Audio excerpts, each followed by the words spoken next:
तमहं वन्दे श्रीगुरुदीनतारणं वाञ्छाकल्पतरुभ्यश्च कृपासिन्धुभयेव च पतितानां पावनेभ्यो वैष्णवेभ्यो नमो नमः। वृन्दाय तुलसीदेव्यै प्रियाय केशवस्य च कृष्णभक्तिपदे देवी सत्यवते नमो नमः। जय श्री कृष्ण चैतन्य प्रभु नित्यानंद श्री अद्वैत गदाधर शिवसादि गौर भक्त वृंदा। हरे कृष्ण कृष्ण कृष्ण हरे हरे, हरे राम राम राम हरे हरे। मैं लेटे लेटे माला कर रही थी। अच्छा, my humble Dandavat pranam to all. This is an humble service for the satisfaction of Sri Guru Garang Gandhavika Gopijan Vallabhji and my spiritual master Srila Bhakti Nishkam Shanta Maharaj and Om Vishnupad Paramhans Parivrajaka Acharya Srila Bhakti Nishkam Shanta Maharaj की जय। आप ये जो इसमें देख रहे हैं ना, गुरु परंपरा के फोटो देख रहे हैं आपको ना सबको, तो इसमें आप ये देखिए, इसको मैंने ना खुद ही एक्चुअली सारे गुरु जितने हमारे हम लोग के परंपरा में उनको ले करके उनका ढूंढ के फ़ोटो जो है इसको बनाया है। अच्छा, ऊपर हाँ, जो है ये जो फ़ोटो दिख रहा है ना आप लोग को इस पे डिस्प्ले में, मैंने जितने भी हमारे गुरु हैं हमारी परंपरा में हुए थे चैतन्य महाप्रभु से लेके उसमें सब मैक्सिमम मैंने इंक्लूड किए हैं। अच्छा, चैतन्य महाप्रभु के बाद देखिए फिर आते हैं छठ गोस्वामी, 6 गोस्वामी है ना, रूप गोस्वामी महाराज, सनातन गोस्वामी, जीव गोस्वामी महाराज और रघुनाथ दास जी, रघुनाथ दास भट्ट गोस्वामी महाराज, गोपाल दास भट्ट गोस्वामी महाराज, ये 6 है ना, इनका नाम है ये। फिर उसके बाद आते हैं बलदेव विद्याभूषण जी महाराज, उनके शीला विश्वनाथ चक्रवर्ती ठाकुर महाराज, उसके बाद बलदेव विद्याभूषण जी, फिर आते हैं कृष्णदास कबीराज गोस्वामी, फिर वृंदावन दास ठाकुर, फिर नरोत्तम दास ठाकुर, फिर हरिदास ठाकुर, उसके बाद जगन्नाथ बाबा जी, फिर शिला भक्ति विनोद ठाकुर, फिर गौर किशोर बाबा जी, फिर शिला भक्ति सिद्धांत सरस्वती ठाकुर, फिर शिला श्रीधर महाराज और शिला भक्ति वेदांत स्वामी प्रभुपाद जी, उसके बाद शिला गोविंद महाराज, भक्ति शिला भक्ति सुंदर देव गोस्वामी महाराज, फिर भक्ति निर्मलाचार्य जी गोस्वामी महाराज, फिर शिला भक्ति स्वरूप दामोदर गोस्वामी महाराज, फिर शिला भक्ति माधवपुरी महाराज एंड उसके बाद शिला भक्ति निष्काम शांता महाराज। आपको याद है सबके नाम या? हाँ, सबके नाम याद है, ये तो याद है, मतलब इनका हमको पहचान भी है, मतलब पहचान भी और याद भी है। हाँ, इनका हमको निरंतर स्मरण करना चाहिए, जिनसे इनकी कृपा हमें मिलती है। जब हमें अपने गुरु और आचार्यों की कृपा मिलती है ना, तभी हमारा हृदय का, जैसे कहते हैं ना, जो शुद्ध होता है हमारा हृदय, है ना, चेतना शुद्ध होती है, और जब शुद्ध चेतना में ही भगवान के और गुरु के वाक्य जो है ठहर सकते हैं, मतलब रुक सकते हैं, है ना, ऐसा बताते हैं। तो शिल्पी इनका नाम के साथ हमें देना, नाम के साथ ना। मैं आपको नाम की एक लिस्ट दे दूंगी और ये फोटो भी दे दूंगी, ठीक है? हाँ, तो उससे करके। हाँ, मेरी ना आज कुछ बात हो रही थी, जब किसी से बहुत गुस्सा हो गया, बोलने लगे, तो मुझे कह रहे थे कि माला करने से उससे क्या होगा, शिल्पी के जैसे तरफ बन के वो शिल्पी के जैसे तो होते ही नहीं हो जो उसका जैसे। नहीं, शिल्पी के जैसे मतलब अच्छा, ये कि वो अच्छा इतना ग्रेसफुल है, शांत है, मतलब ऐसे नहीं गुस्सा करती है, जो भी कुछ है करते खुद है, इनकी है कि आगे कुछ मत बोलो, बस हाँ में हाँ मिलाते तो ठीक है, नहीं तो नहीं। ये तो सही कह रहे हो। बस ये पता है हमारे अंदर, जैसे कि चैतन्य महाप्रभु ने बोला है ना, क्या तृणदापि सुनिचेना तरोरपि सहिष्णुना, क्या अमानीय मान देना तरोर, और अमानीय मान देना कीर्तनिया सदा हरि, मतलब उनका ये श्लोक जो है शिक्षाष्टकम में है, उसमें ये बताते हैं कि तृणदापी सुनिचेना, यानी कि हमको ना घास के तिनके के समान भी हम्बल बनना चाहिए। हम्बल समझ रहे हैं? किसी ने कुछ कहा तो कोशिश करना चाहिए। आप हो बहुत, कोशिश भी करते हैं, लेकिन ये पता तो चले ना आपको क्या चीज बुरी लगने वाली है क्या नहीं। ऐसे थोड़ा कि कुछ बोले, मतलब ये सुनोगे कुछ बोलेगी ना, हम अपने कुछ राय ना रखें, है ना। मतलब मैं बता रही हूँ कि जो चैतन्य महाप्रभु ने, उसके बाद ये कि एक बार कह दिया, 2 बार सुना दिया, फिर बार तो बोलेगा ना। नहीं, मतलब मैं इसलिए बता रही हूँ, चैतन्य महाप्रभु ने ना, वो तो खैर आपको पता ही है घर की, हाँ मुझे पता है, घर का एक्चुअली क्या है ना, घर से ही हमारा शुरुआत होती है एक तरीके से, और घर में ही बहुत बड़ा एक तरह से एक युद्ध है हमारे लिए, युद्ध स्तर है। जैसे कि कहते हैं अर्जुन को जो है युद्ध जो है बाहर मिला कुरुक्षेत्र में हम लोग का युद्ध सबका घर से ही घर शुरू से। होता है। अरे नहीं, ठीक है। कल्पना जी कहाँ है पता? शिल्पी हमारे नेबलिंग में कहाँ है, पड़ोस में, है ना, उसमें जो है ना वो लेडी वैसे पंजाबी लेकिन कश्मीर में रहकर आए हैं, अच्छा। है ना। तो वो इनको कल्पना जी, वो इनको हाँ सुभाष को जी। देखी, थोड़ी इनकी आवाज भी जाती है, वहां जब गुस्से में बोलते तो फिर तो बहुत जोर की वॉल्यूम सही होती है यार बात है। उसमें। तो देखते ही बोली कश्मीरियों को ना गुस्सा बहुत आता है। अच्छा। लेकिन हमारे लेकिन हमारे जो ऐसा कश्मीरी है ना ये सही लोग, है। इनको बिल्कुल गुस्सा नहीं आता। हाँ, यार कश्मीर बहुत गुस्से वाले होते हैं। मैंने कहा भैया मुझे ही मिलने थे। चलिए कोई नहीं, हम लोग ये पढ़ते हैं आगे का। ठीक है। हाँ हाँ बहुत ठीक ही है। अच्छा श्लोक है, इसमें थोड़ा सा बैकग्राउंड फिर से हम लोग एक बार लेते हैं, जो हम लोगों ने कल पढ़ा था, है ना, कि उसमें भगवान ने, हरे कृष्णा भारती जी, हरे कृष्णा। तो इसमें हम लोगों ने कल 40 श्लोक तक पढ़ लिया था, है ना। उसमें भगवान अर्जुन को क्या बता रहे हैं? भगवान अर्जुन को बता रहे हैं कि ये जो मार्ग है ना, जिस पे हम लोग कोशिश कर रहे हैं चलने की, है ना, भगवान का मार्ग, भक्ति योग का मार्ग जो है, उस पे चलने की अगर हम कोशिश कर रहे हैं, तो उसमें थोड़ा सा भी हम भगवान की जो सेवा करते हैं या चलने की कोशिश करते हैं, वो बहुत ही बड़े भय से हमको बचा लेता है। कैसे? फिर आगे उन्होंने एक्सप्लेन किया था कल, जो मैंने बताया था। आपने अगर ज़्यादा थोड़ा डिटेल में समझना है तो आप दूसरा वाला जो हमारा कल वाला जो कहते हैं रिकॉर्डिंग है ना, उसको आप देख सकते हैं एक बार और, है ना।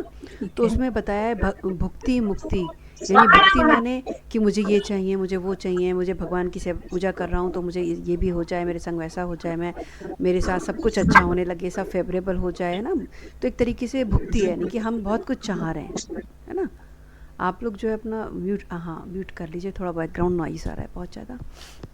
तो हम लोग जब चाहते हैं ना कि मैं पूजा कर रहा हूँ या भगवान की शरण में हूँ, तो मुझे ये मिलना चाहिए, मेरे संग अच्छा होना चाहिए, सब कुछ अच्छा होना चाहिए, ऐसा सोचते हैं। तो एक तरीके से हम अपने सुखों के बारे में सोच रहे हैं ना अपने, कि हमको आनंद हो, हमको अच्छा कुछ मिले, हम पूजा कर रहे हैं तो हमारे संग भगवान की हम सेवा कर रहे हैं तो हमारे संग सब अच्छा होना चाहिए, ऐसा इसको हम कहते हैं। हमारा स्वभाव जो होता है भोग वाला स्वभाव हो जाता है। फिर उसके बाद क्या होता है, जब हम देखते हैं चारों तरफ, अरे यार कोई भी हमारे काम नहीं आ रहा, मतलब कोई हमारे फेवरेबल नहीं है, कुछ भी तो नहीं अच्छा हो रहा, भगवान की सेवा से कुछ नहीं मिल रहा, इतने दिन हो गए, इतने साल हो गए मुझे जप करते हुए, कुछ नहीं हो रहा, तो मुझे सब कुछ छोड़ देना चाहिए, या फिर ऐसा करके रेनन्सिएशन जिसे कहते हैं, यानी कि भुक्ति मुक्ति, यानी सब चीज़ों से मुझे मुक्त होना है, मुझे केवल भगवान में लीन हो जाना है, यानी ब्रह्म ज्योति में लीन हो, ऐसा कुछ लोग सोचते हैं।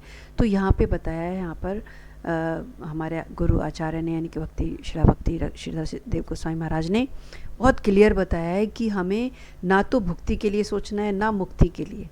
ये दोनों ही एक तरह से एक बहुत बड़ा, कहना चाहिए, भय है। ये भी बहुत बड़ा हमारे लिए महान भय है, महाभय है ना। भुक्ति और मुक्ति पिशाचिनी की तरीके से हैं, क्योंकि इनके कारण ही हमको बार बार जन्म लेना पड़ेगा, बार बार हमको जो है भुक्ति यानी भोग के लिए, हमको अच्छे कर्म करेंगे तो हमको जन्म लेकर के उन्हें भोगने के लिए आना पड़ेगा।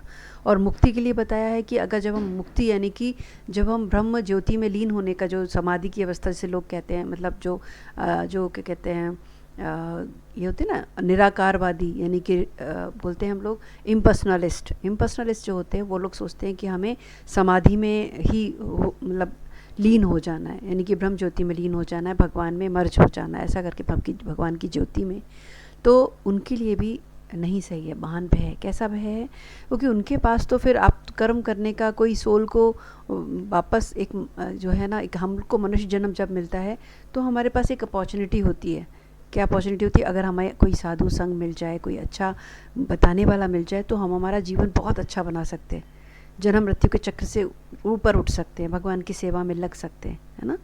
लेकिन अगर हमने सोचा कि हम ब्रह्म ज्योति में मर्ज हो जाएं या लीन हो जाएं, तो फिर हमारे पास ये अपॉर्चुनिटी नहीं होती कि हम कुछ कर्म कर सकें, है ना। तो यहाँ पे बता रहे हैं श्री महाराज बता रहे हैं कि उन्होंने एक जो श्लोक लिया है भक्ति रसामृत सिंधु से, जो कि श्री रूप गोस्वामी महाराज ने लिखा है, जो कि चैतन्य महाप्रभु ने उनको जो इंस्ट्रक्शंस दी थी बहुत सारी, तो उन्होंने कहा कि आप जो है भक्ति के ऊपर लिखिए। तो उन्होंने इसकी रचना की थी भक्ति रसामृत सिंधु की। किसने? श्रीला रूप गोस्वामी महाराज ने। तो उन्होंने एक श्लोक है उनकी उसमें भक्ति रसामृत सिंधु में कि भुक्ति मुक्ति स्पृहा यावत पिशाची हृदय वर्तते, यानी भुक्ति और मुक्ति जो है वो कैसी है, एक पिशाच की तरह है। भुक्ति मुक्ति जो, उसके कारण हम जो है, हमारा जो भगवान का यानी भक्ति का जो जीवन है, वो हमारे उस जीवन में हमें रुकावट मिलती है, रुकावट आ जाती है है ना। तो क्या बता रहे हैं, रुकावट आती इसलिए हमको ना भुक्ति के बारे में सोचना है ना मुक्ति के बारे में सोचना है। तो क्या सोचना है हमें, तो आगे बता रहे हैं, बहुत ही अच्छा श्लोक है ये भी। क्या है इसमें, ये भी भक्ति रसामृत सिंधु में दिया है श्रीला रूप गोस्वामी जी ने। क्या, अन्याभिलाषिता शून्यम ज्ञानम कर्मार्थ अनावृतम अनुकूलेन कृष्ण अनुशीलन भक्तिर उत्तम।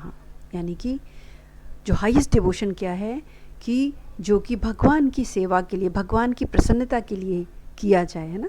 भक्ति जो है हम लोग, ये भक्ति में सेवा जो है हम किसके लिए करना है, केवल भगवान की प्रसन्नता के लिए, और अपनी कोई इच्छा ना हो, अपनी कोई भी ऐसी इच्छा ना हो जिसमें हमें कुछ संसारिक ज्ञान चाहिए या संसारिक हमको बहुत अच्छा वेल्थ चाहिए, या हमको कहते हैं भगवान में मर्ज होने के लिए हमको सोच रहे हैं मुक्ति चाहिए, ऐसा नहीं, कुछ भी नहीं। ना मुक्ति चाहिए, ना भुक्ति चाहिए, ना भगवान से कुछ धन संपत्ति चाहिए। क्या चाहिए, भगवान की सेवा चाहिए, है ना। क्यों चाहिए, भगवान की प्रसन्नता के लिए। तो ऐसा जो है इस तरीके से उन्होंने इसको बताया। आगे श्लोक हम लोग लेते हैं आज 41 श्लोक। व्यवसायित्म का बुद्धि रे कुरुनंदना, व्यवसायित्मिका बुद्धिर एकः कुरुनंदना, बहुशाखायीन अनंतश्चा बुद्धयायो व्यवसायिनाम। O descendants of Kuru dynasty, resolute intelligence dedicated to me is one-pointed. I am its only objective. But irresolute intelligence is displayed by endless desire for mundane enjoyment. क्या बता रहे हैं भगवान जो है अर्जुन से कह रहे हैं, अर्जुन ओ डिसेंट ऑफ कुरु डायनेस्टी, यानी कुरु वंश के जो तुम बोलते हैं ना कुरु वंशज, तुम अपनी बुद्धि को जो है सिंगल वन पॉइंटेड रखो। वन पॉइंटेड मतलब तुम्हारा उद्देश्य जीवन का एक ही होना चाहिए, सिंगल वन पॉइंटेड रखो। I am it's only objective, कि मैं, यानी कि भगवान बता रहे हैं, मैं, भगवान अपने लिए कह रहे हैं, मैं इस सारे जो ऑब्जेक्ट्स हैं उन सब का मैं अकेला ऑब्जेक्टिव हूँ। But irresolute intelligent is played by endless desire for mundane enjoyment. जो बुद्धि केवल सिंगल मतलब वन पॉइंटेड होती है और जो मुझे केवल अपना एकमात्र उद्देश्य समझती है, एकमात्र ऑब्जेक्ट समझती है, वह कैसी है, व्यवसायत्मिका है।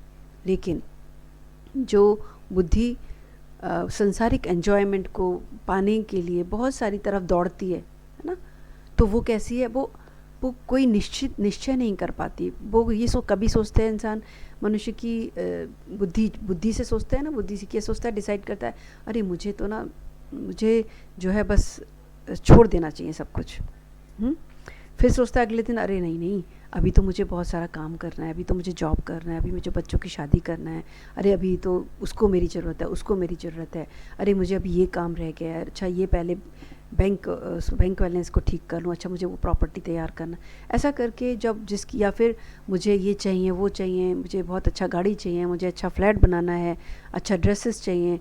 तो जब जिसकी बुद्धि जो है मुंडेन एन्जॉयमेंट यानी कि संसारिक एन्जॉयमेंट में लगी रहती है, तो उसकी जो बुद्धि है वो एकाग्रचित नहीं हो सकती।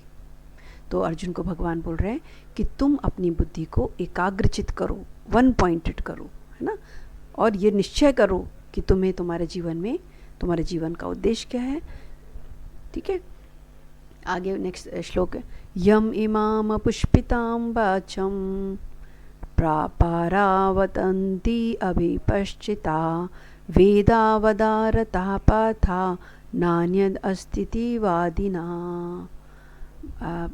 भगवान बोल रहे हैं फिर अर्जुन को, O Partha, unwise person not knowing that the chief directive of the Vedas is attained of the supreme truth are fond of interpreting the fleeting and chanting words of the Karma Kand section of the Vedas as ultimate। अब भगवान बता रहे हैं अर्जुन को कि ओ पार्थ, यानी कि अर्जुन से पार्थ भी कहते थे भगवान, जो अनवाइज पर्सन होते हैं, जो कि बुद्धिमान नहीं होते, वो क्या करते हैं, वो वेदों को जो है chief directive of Veda is the attainment of the supreme, जबकि ये नहीं जानते, क्या नहीं जानते कि जो वेदों का जो सबसे मुख्य प्राप्त करना क्या है, सबसे बड़ी प्राप्ति वेदों के द्वारा, वेदों की प्राप्ति मतलब कहते हैं ना कंक्लूज़न, या फिर वेदों का वेद जो पढ़ते हैं या वेदों के पीछे भागते हैं, वेदों को चैंटिंग करते हैं, तो उन्हें ये नहीं पता कि वेदों का मेन मुख्य जो मोटो है या डायरेक्टिव है वो क्या है। वो सुप्रीम ट्रुथ का अटेनमेंट है, यानी भगवान का को प्राप्त करना है, यानी कि भगवान की भक्ति को प्राप्त करना है। लेकिन वो क्या करते हैं, वो कर्म कांड के उनके जो श्लोक होते हैं ना वेदों में, बहुत अच्छे अच्छे श्लोक होते हैं, तो उनको उन्हें बड़े अच्छी तरीके से लयबद्ध गाना और उसके अकॉर्डिंग काम करना, जिसे कर्म कांड कहते हैं, वह सोचते हैं यही वेदों का अल्टीमेट कहना चाहिए ध्येय है ना, ऑब्जेक्ट है। तो वो उसी में फंसे रह जाते हैं, ऐसा भगवान अर्जुन को बता रहे हैं। तो आगे बोल रहे हैं नेक्स्ट श्लोक में, कामात् मनः स्वर्गपरः जन्म कर्म फलप्रदं क्रिया विशेषा बहुलां भोगैश्वर्य गतिं प्रति। Their hearts are filled with desire and their goal is heaven. They advocate the many sacrifices and rituals and that yield wealth, worldly pleasure and high birth. क्या करते हैं वो लोग, जैसे कि भगवान ने भी बताया अर्जुन को कि अर्जुन, जो वेद होते हैं ना, वेदों का मेन जो गोल होता है, अल्टीमेट गोल जो होता है, वो भगवान की सेवा प्राप्त करना, भगवान की भक्ति में सेवा प्राप्त करना होता है। लेकिन जो वेद पाठी होते हैं, ब्राह्मण्स होते हैं, वो लोग ये नहीं जानते। वो क्या सोचते हैं, वेदों को जो है उनको प्रॉपर वे में श्लोक चैंटिंग करने के बाद कर्म कांड करते हुए उनको क्या करना है, उसके लिए इसके लिए इच्छाएं अपनी रखते हैं कि क्या इच्छाएं रखते हैं कि उसका यज्ञ करते हैं, हवन करते हैं, वेदों का होता है, जो कि कौन सा, जिससे कि उन्हें सांसारिक धन संपत्ति मिले या फिर उनको सुख मिले, आनंद मिले और उनको जो है बहुत ही अच्छे कुल में जन्म मिले। और उनका जो गोल होता है वो केवल स्वर्ग की प्राप्ति होता है। ऐसा बता रहे हैं भगवान अर्जुन को। तो भोगेश, नेक्स्ट श्लोक में, भोगेश्वर्य प्रसक्तानां तायापहर्ता चेतसां व्यवसायात्मिका बुद्धिर समधौ न विधीयते। अब भगवान आगे अर्जुन को बता रहे हैं इस श्लोक में, 44 श्लोक में,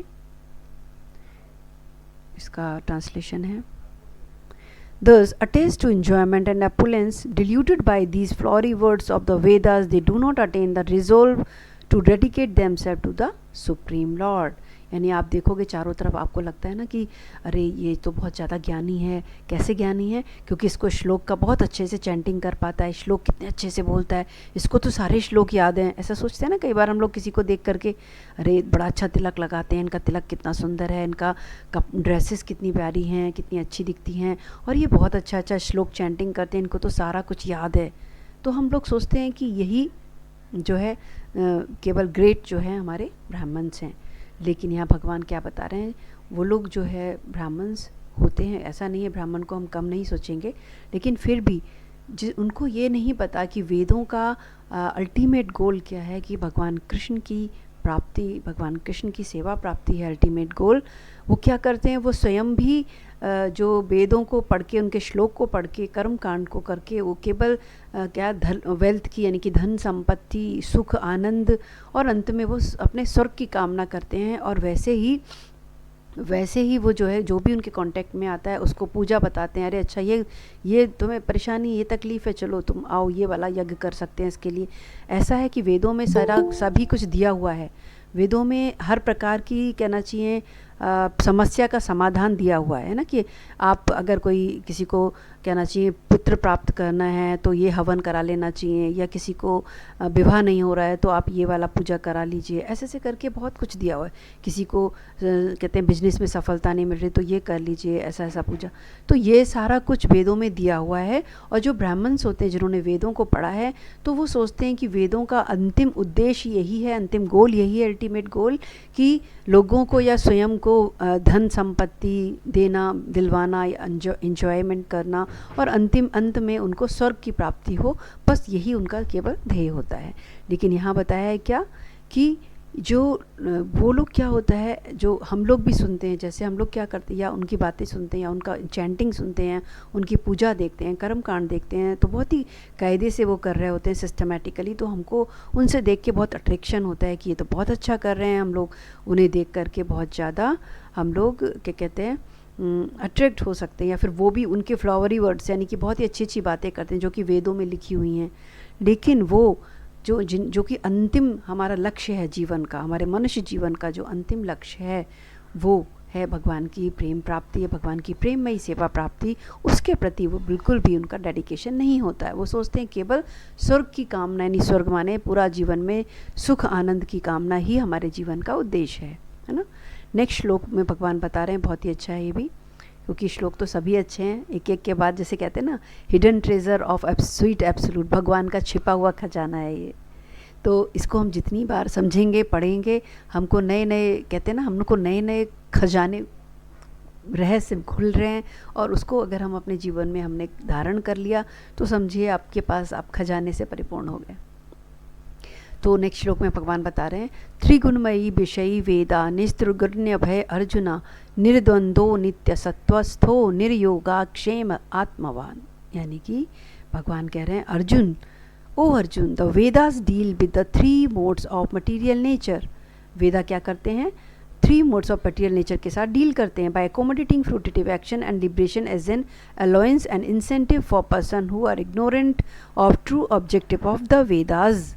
ये जो वेद हैं, अर्जुन को बता रहे हैं भगवान, ये सारे वेद हैं ना, जितने कितने वेद हैं आप लोग को पता है, ऋग्वेद, सामवेद, अर्थवेद, यजुर्वेद, है ना। तो 4 वेदों हैं, इन सब वेदों में क्या है, सारा कहते हैं फ्रूटिटिव एक्शन, यानी कि फल, जो जिस चीज़ का हमको कुछ पूजा कराया, पूजा पाठ कराया, उसको फल दिया, वेदों के कुछ कहना चाहिए अनुष्ठान कराया, उसका हमको फल मिल रहा है, ऐसा करके ब्राह्मण्स करते हैं। तो जिसको ये नहीं पता होता, जो लोग अज्ञानी होते हैं, जो ये नहीं जानते कि वेदों का मेन ऑब्जेक्टिव क्या है ना, तो वो लोग इन सब चीज़ों से बहुत ज़्यादा जो लाभ उठाने की कोशिश करते हैं। But you Arjun give up duality and all pursuit for gain and preservation, stand ever in the plane of truth and by the yoga wisdom transcend the mode of nature। यहाँ अर्जुन को भगवान कह रहे हैं, लेकिन तुम्हें ये सब में फंसना नहीं है, इस द्वंद्व को त्याग दो, तुम तो द्वंद्व में मत फंसो कि तुम्हें क्या मिलेगा क्या नहीं मिलेगा, तुम्हारा किस चीज़ में लाभ है किस चीज़ में हानि है, उस सब को छोड़ दो। या तुम किसकी रक्षा कर पाओगे, किसको बचाना है, तुम्हें अपने आप की रक्षा करना है, क्या करना है, उस सब को तुम छोड़ करके, द्वंद्व को छोड़ के तुम सत्य के लिए, द प्लेन ऑफ ट्रुथ, तुम्हें अपने आप को सत्य के प्लेन पर खड़ा रखना है। By the yoga of wisdom, कौन से योग से, विवेकपूर्ण बुद्धि से, तुम्हें अपनी विवेकपूर्ण बुद्धि से क्या करना है, तो मोड ऑफ मटेरियल नेचर है ना, उसको भी पार कर जाना है। मोड ऑफ मटेरियल नेचर कौन कौन से होते हैं, हम सब लोग कर चुके हैं डिस्कस, 3 होते हैं। कौन सा, सबसे पहले तमोगुण, द मोड ऑफ इग्नोरेंस, दूसरा होता है रजोगुण, द मोड ऑफ पैशन, तीसरा होता है द मोड ऑफ सतोगुण, यानी कि द मोड ऑफ गुडनेस। तो 3 गुण होते हैं, लेकिन वेद क्या करते हैं, हमको वेद जो है हमें मोड ऑफ गुडनेस तक उठा के ले आते हैं।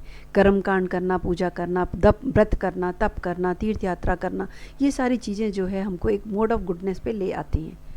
और ऐसा भी नहीं है कि मोड ऑफ गुडनेस नहीं खराब नहीं है, मोड ऑफ गुडनेस भी सोसाइटी के लिए बहुत ही ज़रूरी है, कि जब तक हम मोड ऑफ गुडनेस में नहीं आते, यानी कि हमारे अंदर आचरण की शुद्धि, आहार की शुद्धि, है ना, आचार विचार की शुद्धि, या फिर हमें जो जहाँ जाते हैं, जिससे मिलते हैं, किससे हमें मिल रहे हैं, वो सब हमारा संपर्क की शुद्धि से बोल सकते हैं। जो भी हमारे कांटेक्ट में वो क्या प्यूरिफाइड हैं कि नहीं, प्यूरिफाइड मतलब जो सही बात करते हैं, भगवान के बारे में चर्चा करते हैं, ना कि फालतू की बातें जो कि हमें भगवान के मार्ग से डाइवर्ट कर दें, ऐसे लोग तो नहीं है मेरे सराउंडिंग में। तो ये सब चीज़ें देखना तो ये इसको हम बोलेंगे जो ये सब पालन करते हैं वो सब मोड ऑफ गुडनेस में एक तरह से हैं। तो वेद हमको केवल मोड ऑफ गुडनेस तक उठाते हैं। मोड ऑफ गुडनेस जो है हमको स्वर्ग की प्राप्ति करा सकती है। स्वर्ग की प्राप्ति यानी कि सुख आनंद जो है हमको, धन संपत्ति, लेकिन ये सब कुछ का एक पर्टिकुलर निश्चित समय होता है। जैसे आप मान लीजिए स्वर्ग में भी आपको स्थान मिल जाता है, तो स्वर्ग का भी एक पर्टिकुलर समय होता है जब हमारे गुड कर्मास जो है ख़त्म होते हैं। जैसे कि आप समझिए बैंक में आप डिपॉजिट करते हो ना, सपोज़ आपने 10 लाख रखे हैं, है ना, तो 10 लाख जब तक ख़त्म नहीं हो जाएंगे तब तक आप उसको यूज़ कर सकते हो, निकाल के खर्च कर सकते हो। ठीक वैसे ही आपके जो गुड कर्मास हैं वो आपने डिपॉजिट कर दिए हैं, तो जब तक वो ख़त्म नहीं हो जाएंगे तब तक वो आप उसको उस गुड कर्मास के कारण आनंद ले सकते हो, सुख भोग कर सकते हो, है ना। लेकिन जैसे ही वो आपके गुड कर्मास ख़त्म होंगे तो वापस आपको भगवान फिर से धरती पे भेजेंगे, अर्थ पे भेजेंगे, और आपको फिर से मनुष्य जन्म या आपके आपके मतलब मनुष्य जन्म देंगे आपको, फिर आपको दोबारा से नए सिरे से कर्म करना पड़ेगा। फिर उसके बाद कुछ पता नहीं कि हमको कैसी स्थिति मिले, कैसा परिवार मिले, कैसा जन्म मिले, क्या हमें कोई ऐसा साधु संग मिले जो हमको भगवान की तरफ प्रेरित करे, कुछ नहीं पता। फिर नए सिरे से आपको कर्म करना होगा। इसलिए आज मनुष्य जन्म हमको मिला है, तो और हमको मनुष्य जन्म के साथ साथ हमको भगवान की कृपा से एक साधु संग मिला है, गुरु का साधु का सानिध्य प्राप्त हुआ है, उनसे हमें कनेक्शन मिला है। तो हम उसको उसका जो है कहना चाहिए लाभ उठाना है हमको, ये सोच के हमको जो है आगे बढ़ना है। तो यहाँ पे भगवान अर्जुन से कहते हैं कि अर्जुन तुम तीनों गुणों से ऊपर उठो। तो अर्जुन के माध्यम से हम सबसे कह रहे हैं कि हमको भी जो है वेदों की फ्लटरी भाषा यानी फ्लावरी भाषा, फ्लावरी लैंग्वेज से अट्रैक्ट नहीं होते हुए हमें क्या करना है, हमें हमारे जीवन का जो लक्ष्य है, जो उद्देश्य है, यानी कि वेदों का जो अंतिम लक्ष्य क्या है, भगवान की प्रेम, कृष्ण भगवान बोलते हैं ना, to know the Krishna, to know the Krishna यानी भगवान कृष्ण को जानना, उनको समझना है ना। और उनकी भगवान की अंतिम ध्येय क्या है, जैसा चैतन्य महाप्रभु ने कहा है, भगवान के प्रयोजन मतलब भगवान के प्रेम की प्राप्ति, भगवान की प्रेम में ही सेवा की प्राप्ति है ना, प्रयोजन के माध्यम से। तो आगे नेक्स्ट श्लोक में बता रहे हैं भगवान क्या बोल रहे हैं अर्जुन से, यावान्नर्थ उदपानि सर्वथा सम्पूतोदके तवान् सर्वेषु वेदेषु ब्राह्मणस्य विजानता। As all the purpose served by several ponds can be served better by a large lake, similarly the fruit of worshipping the various gods by their respective Vedic prayers are surpassed by serving me, the knower of Brahma, who thus knows the purport of the Vedas fulfil all life's objective. यहाँ पर बता रहे हैं जैसे कि आप ये देखो, जब बारिश हो, आपने देखा है ना, बारिश होती है तो क्या होता है, बारिश होती है तो गाड़ियाँ निकलती हैं या जानवर निकलते हैं, तो क्या होता है, मिट्टी अगर जहाँ पर होती है वहाँ छोटे छोटे गड्ढे से बन जाते हैं। तो अगर आप हर गड्ढे को सपोज़ आपने भरने की कोशिश आपने किया कि चलो इसको भरते हैं गड्ढों को, तो आप क्या करोगे, हर गड्ढे में आपको एक मग्घा पानी डालना होगा, किसी में बाल्टी से भर के पानी डालना पड़ेगा, एक एक गड्ढे को आप अलग अलग आपको उसे भरना पड़ेगा। लेकिन ऐसे ही अगर सपोज़ बारिश हो जाए तो वो सारे गड्ढे अपने आप से भर जाएंगे, है ना, पानी आएगा वो सब अपने आप से भर जाएंगे। तो वैसे ही ठीक यहाँ पर भगवान जो है अर्जुन को समझा रहे हैं कि all the purpose served by several ponds can be served better by a large lake, similarly the fruit of worshipping the various god by their perspective Vedic prayers are surpassed by serving me. भगवान अर्जुन से कितना clearly बता रहे हैं, जैसे कि आप अलग अलग गड्ढों को भरोगे सब में पानी ले जाके, उससे बेटर है कि अगर कोई आपके वहाँ से कोई आपने कहते हैं ना उसको हम लोग लेक को बांध के रखते हैं, तो लेक को खोल दिया तो सारा पानी आएगा तो सारे गड्ढे अपने आप भर जाएंगे। ठीक वैसे ही भगवान एग्जाम्पल बहुत अच्छी सी दे के बता रहे हैं।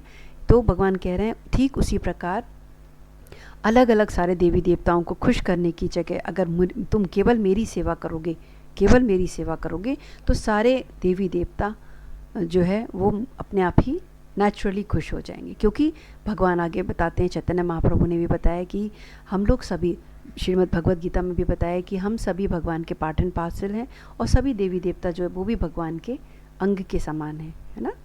तो आप ये समझिए, इसका एक एग्जाम्पल और है, क्या, जैसे जिसमें जैसे कि आप ये सोचिए, आपका सपोज़ कभी सिर में दर्द हो रहा है ना, जैसे आज कीर्ति दादी के हो रहा है या निशा नारायणी दीदी के भी हो रहा है, तो सिर में दर्द सपोज़ हो रहा है तो आप क्या करोगे, या फिर आपको बहुत ज़्यादा थकान हो गई है या आपने बहुत सारा काम किया इसके कारण, तो आप क्या करोगे, रेस्ट करोगे, प्रॉपर डाइट लोगे, खाना खाओगे ना, ठीक से प्रॉपर डाइट लोगे, रेस्ट लोगे तो आप ठीक हो जाओगे।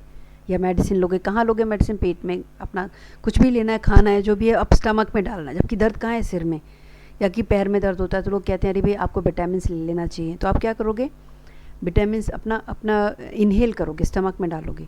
तो इसका मतलब क्या है कि आपका अगर आपने अच्छी डाइट लिया है ना, तो आपके पूरे शरीर, पूरे अंग जो है पोषित हो जाते हैं, नरिश हो जाते हैं, है ना, हेल्दी बन जाते हैं। तो ठीक वैसे ही जब हम भगवान की सेवा करते हैं तो भगवान के जो अंग हैं यानी कि सभी देवी देवता वो सब खुश हो जाते हैं। हमने एक को पकड़ना है, हमें कृष्ण को, क्या, एक ही साधे सब सदे, सब साधे सब जाए, यानी एक को हमने अगर साध लिया, एक को हमने साधना तो बड़ी बात है, पर एक की अगर हमने सेवा कर ली तो सारे देवी देवता हमसे खुश हो जाएंगे। क्यों? क्योंकि वह सब उनके पार्ट एंड पार्सल हैं, वह सब उनके अंग हैं भगवान के।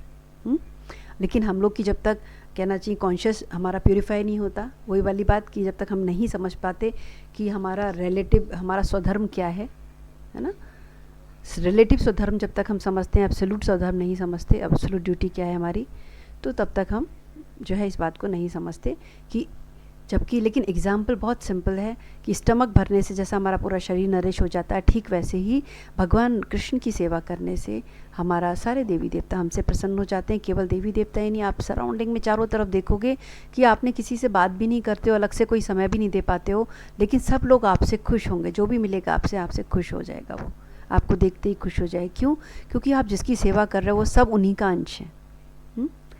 इसीलिए भगवान बता रहे हैं अर्जुन को कि तुम्हें क्या करना है, तुम्हें सारे चक्कर में नहीं पड़ना है, तुम्हें वेदों की बातों में नहीं जाना है, तुम्हें एक एक छोटे छोटे सुख की कामना नहीं करना है, तुम्हें केवल मेरी सेवा करोगे तो तुमको सभी सारे जो तुम्हें फल मिल रहे हैं ना वेदों के द्वारा, छोटे छोटे कर्मकांड करने से, अनुष्ठान करने से, व्रत तप करने से, वो सारे के सारे फल तुम्हें केवल मेरी सेवा करने से प्राप्त हो जाएंगे। तो क्या बता रहे हैं? The knower of Brahma who does know the purport of the Vedas fulfill all life's objective, यानी कि उस जीव के समस्त जो वेदों का उद्देश्य जानता है, मेन गोल जानता है, उसके जीवन के सारे जो है ऑब्जेक्टिव्स फुलफिल हो जाएंगे केवल मेरी सेवा करने से। नेक्स्ट श्लोक में बता रहे हैं, भगवान बोल रहे हैं कर्मण्यवाधिकारस्ते माँ फलेषु कदाचना माँ कर्म फल हेतुर्भु भूर्मा ते संगोस्त कर्मणि, यानी कि भगवान, ये तो बहुत सब लोगों ने श्लोक कई बार सुना होगा कि हमारा अधिकार किस पे है? कर्म करने पर, उसके फल पर नहीं। तो भगवान यहाँ पर यही श्लोक है 47 श्लोक 2nd चैप्टर का, उसमें भगवान क्या कह रहे हैं? Your right is to work your work never to the fruit, be neither motivated by the fruit of action nor incline to give up action, यानी कि आपका अधिकार किस पे? केवल और केवल कर्म करने पर है। इसका मतलब ये नहीं उसके फल पर नहीं है। अब हम सोचेंगे अरे हमको इसका फल तो मिलना नहीं तो हम कर्म क्यों करें? तो भगवान ने ये भी साथ साथ कह दिया नेक्स्ट लाइन में कि तुम्हारा अधिकार केवल कर्म करने का है, उसके फल पर नहीं। लेकिन कर्म को छोड़ने के लिए मत सोचना, है ना, और ना ही ये सोचना कि फल नहीं मिलेगा तो मैं किसके लिए काम करूं। फल के कारण केवल मोटिवेट नहीं होना है, आपको कार्य करना है। जो मुझे स्वधर्म, मेरे स्वधर्म के अनुसार मुझे जो कार्य मिला हुआ है, मुझे उसे पूरा ईमानदारी से करना है। लेकिन उसके फल के बारे में नहीं सोचना। जैसे आप ये सोचिए, आजकल के बच्चों को भगवत गीता नहीं पढ़ा, इसलिए उसका रीज़न यही है कि वो लोग सुसाइड करते हैं। सोचते हैं 99% आ जाएगा, 98 नहीं आया सपोज़, उन्होंने पूरी बहुत मेहनत की उन्होंने, लेकिन वो परसेंटाइल नहीं पहुंच पाया उस पर, तो वो लोग सोचते हैं अब मेरे जीवन का क्या फ़ायदा, मेरे माता पिता मुझसे नाराज़ हो रहे हैं, सराउंडिंग नाराज़ हो रहा है, मेरे टीचर नाराज़ हो रहे हैं, तो मैं इसे ख़त्म कर लूँ जीवन, इससे तो अच्छा तो मैं इस झंझटों से छूट जाऊँगा। लेकिन अगर उन्हें भगवत गीता पढ़ी होती छोटे से कि आपका अधिकार केवल कर्म करने पर है, उसके फल पर नहीं, तो हमें कर्म तो ऐसा नहीं है फिर ये सोच के कि फल तो मालूम नहीं है हमें, फल पे तो अधिकार नहीं है, हमारे कंट्रोल में नहीं है फल, तो हम काम छोड़ दें, पढ़ाई करना छोड़ दें या कोई भी हमारा काम जो है। तो अगर उन्हें भगवत गीता बचपन से पढ़ा होता, इस चीज़ का उन्हें क्लियर होता, तो वो ऐसा कभी डिसीज़न नहीं लेते कि सुसाइड करें। वो सोचते, मम्मी को, पापा को, टीचर को समझाते कि भगवत गीता में ऐसा लिखा है कि मेरा अधिकार केवल कर्म पे, मैंने सिंसियरली अपना एफर्ट किया, लेकिन मुझे अगर उसका फल ठीक से नहीं मिला तो फल जो है मेरे कंट्रोल में नहीं है, और मैं फ़र्दर ट्राई करूँगा, अपनी पढ़ाई आगे बढ़ाऊँगा। लेकिन मैं इस जीवन को, क्योंकि मनुष्य जीवन बहुत दुर्लभ है, जब हम सुसाइड अटैम्प्ट की बात सोचते हैं तो मनुष्य, भगवान हमको कभी दोबारा मनुष्य जन्म नहीं देते, है ना। मनुष्य जन्म इतना दुर्लभ है कि उसको हमें, उसके साथ अगर हम इस मनुष्य रूपी नौका पर चढ़ करके हम जो है भगवान की यानी और गुरु की कृपा प्राप्त कर सकते हैं, तो समझिए बहुत बड़े भय से, यानी कि जन्म मृत्यु के चक्र से छूट करके हम भगवान की सेवा में, नित्य सेवा में लग सकते हैं। तो आगे बता रहे हैं भगवान इसमें, योगस्था कुरु कर्माणि संगम त्वक्ता धनंजया सिद्ध सिद्ध्यो समो भूत्वा समत्वम योग उच्यते। क्या? योगस्था गुरु कर्माणि। O Dhananjay, give up the ego that you are the doer. बहुत ही इंपॉर्टेंट बात है ये। भगवान अर्जुन से कह रहे हैं कि तुम भूल जाओ कि तुम करने वाले हो, करने वाला मैं हूँ। Dhananjay, give up the ego that you are the doer and be poised in success and failure, thus stand firm in the plane of yoga and do your prescribed duties. Such a state of balance is indeed known as yoga. भगवान कहते हैं अर्जुन से धनंजय भी कहते हैं, तो कहते हैं धनंजय तुम अपना ये अहंकार छोड़ दो कि तुम करने वाले हो, तुम सफलता में और असफलता में समान हो जाओ और अपने प्लेन ऑफ योगा यानी कि बिना प्लेन ऑफ योगा का मतलब होता है इक्विपोज यानी कि सम रहना, सम रहते हुए अपनी कर्तव्य का अपनी प्रिस्क्राइब ड्यूटीज़ का पालन करो। ऐसा such a state of balance is indeed known as yoga. और जब तुम ऐसा करोगे तो यही स्टेट जो है वो एक योगा कहना चाहिए। योगा माने बैलेंस है ना, उसको आप जो है सम कहा जाता है। नेक्स्ट श्लोक है दूरेण हरवरम कर्म बुद्धि योगा धनंजया बुद्धौ शरणमन्विच्छा कृपणा फल हेतवा। ओ Dhananjay, fruitative action is far inferior to this yoga of wisdom. Those motivated by the fruit of their action are miser. Therefore seek refuge in the selfless wisdom of equanimity. भगवान अर्जुन से फिर से कह रहे हैं अर्जुन को ओ धनंजय, जो हमें जो एक कर्म जो है हमें फल के लिए फल देते हैं, यानी जिनके जिस कर्म के लिए हमको फल की इच्छा होती है वो जो है योगा ऑफ विजडम से बहुत ही नीची कोटि के होते हैं। और जो भी जीव मनुष्य इससे मोटिवेटेड होता है किससे कि मैं अपना कर्म कर रहा हूँ तो इसका मुझे फल मिलेगा, तो वैसे लोग बहुत ही कंजूस होते हैं, माइजर होते हैं कि जो केवल कैलकुलेट करके ही कर्म करते हैं कि मुझे इसका फल मिलेगा, मैंने इतना काम किया अब तो मुझे फल मिलना चाहिए। इसीलिए भगवान अर्जुन से कह रहे हैं अर्जुन इसीलिए तुम ऐसे मत बनो, तुम्हें क्या करना है, तुम्हें सेल्फलेस विजडम यानी कि तुमको निस्वार्थ भाव से अपने आप को समभाव में रखना है और अपने विवेक से कार्य करना है। बुद्धि युक्तो जहातीह उभे सुकृत दुष्कृते तस्माद्धोगाय युज्यस्व योगा कर्मसु कौशलम। भगवान अर्जुन को बोल रहे हैं the wise person abstain from both good and bad action in this world engage thus in yoga as yoga is the art of all words. यानी कि जो बुद्धिमान लोग होते हैं वे लोग क्या करते हैं, जो अच्छा या बुरा इस दोनों चीज़ों से अपने आप को एक तरह से मतलब एक इसमें बहुत ही सम रहते हैं, कुछ जो अच्छा प्राप्त होता है या बुरा प्राप्त होता है उसमें सम रहते हैं। Engage thus in yoga as yoga is the art of all works, यानी कि सम रहते हैं और अपने जो हमारा प्रिस्क्राइब ड्यूटीज़ हैं, हमारा निर्धारित भगवान ने जो हमें हमारे स्वभाव के अनुसार जो हमें कर्म दिया है उसे हमें करना है। लेकिन उसके कहना चाहिए जय पराजय या असफलता सफलता उसके बारे में ना सोचते हुए हमें केवल क्या करना है, हमें अपना कर्तव्य कर्म का पालन करना है। तो आज हम इतना ही 50 करते हैं श्लोक। कल जो है नेक्स्ट मतलब इस क्लास नेक्स्ट इसमें मीटिंग में हम लोग 51 से स्टार्ट करेंगे, ठीक है। तो कल आप लोग को भी 4:30 फिर से पहुंचना है मीटिंग में। और कल जो है हमारे कहते हैं गुरु महाराज हैं जो उनके भी गुरु महाराज हैं जो उनका डिसअपियरेंस डे है, तो बहुत ही अच्छी वाली बड़ी वाली यानी कि सारे महाराज लोग आएंगे, तो आप लोग उनके दर्शन कर सकते हैं। मतलब साधु गुरु वैष्णव सब मिलेंगे आपको मीटिंग में, उनके आप दर्शन कर सकते हैं और उनकी कहना चाहिए एक मर्सी जिसे कहते हैं ना, उनकी कृपा प्राप्त कर सकते हैं, ठीक है। तो कल 4:30 बजे आप लोग प्रेजेंट रहिएगा, ठीक है। और परसों फिर हम लोग अपना कंटिन्यू करेंगे मंडे से, ठीक है। हरे कृष्ण। हरे कृष्ण। कृपा सिंधु भाई विचा पतिता नाम पावनेभ्यो वैष्णवेभ्यो नमो नमः। My humble dandavat pranam to all the devotees. जय हरे कृष्ण। जय श्री गुरु हरे कृष्ण। हरे कृष्ण। हरे कृष्ण।